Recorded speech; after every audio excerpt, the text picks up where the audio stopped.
മകളെ ഇരുത്തിയിൽ ഉരുടെ എന്ന് പറയുന്ന സൈക്കെ എന്ന പെൺകുട്ടിയുടെ അതിമനോഹരമായ ഒരു കഥ നമ്മൾ പഠിക്കുകയുണ്ടായി അല്ലെ. ഇത് ഗ്രീക്ക് പുരാണ കഥയാണ് എന്നും നമ്മൾ മനസ്സിലാക്കുക.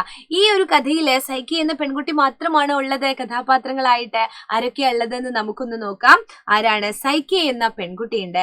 ഈ പെൺകുട്ടി കല്യാണം കഴിക്കുന്നത്, വിവാഹം കഴിക്കുന്നത് ഈറോസ് ദേവനെയാണ്. ഈറോസ് ദേവനെ. അപ്പോൾ ഈറോസ് ദേവനെ സൈക്കെ കാണാതെ പോകുന്നുണ്ട് അല്ലെ. പിന്നെ ഇദ്ദേഹത്തിന് വേണ്ടി, തന്റെ ഭർത്താവിന് വേണ്ടി തേടി അലയുന്ന ഒരു പെൺകുട്ടിയായിട്ടാണ് നമ്മൾ ഈ കഥയിലെ സൈക്കയെ കാണുന്നത്. അപ്പോൾ ഈറോസ് ദേവനെ തേടി നടക്കുന്ന സമയത്ത് വസന്തദേവതയായ ഡിമിറ്റർ നമ്മുടെ സൈക്കയ്ക്ക് സഹായവുമായി എത്തുന്നുണ്ട്. ആരാണ് സഹായവുമായി എത്തുന്നത്? ഡിമിറ്റർ എന്ന് പറയുന്ന വസന്തദേവതയാണ്. നമ്മുടെ ഈറോസ് ദേവൻ അമ്മയായ അഫ്രോഡിറ്റി ദേവിയുടെ അരികിലുണ്ടെന്ന വിവരം കൊടുക്കുന്നത് ആരാണ്? നമ്മുടെ ഡിമിറ്റർ എന്ന വസന്തദേവതയാണ്. പക്ഷെ അഫ്രോഡിറ്റി ദേവിയുടെ അടുത്ത് എത്തുന്ന സമയത്ത് സൈക്കെ നിരവധി പരീക്ഷണങ്ങളിലൂടെ കടന്നു പോകേണ്ടി വരികയാണ് അല്ലെ. വളരെ ക്രൂരമായ ഒരു പെരുമാറ്റമാണ് അഫ്രോഡിറ്റി ദേവിയിൽ നിന്നും നമ്മൾ കാണുന്നത്.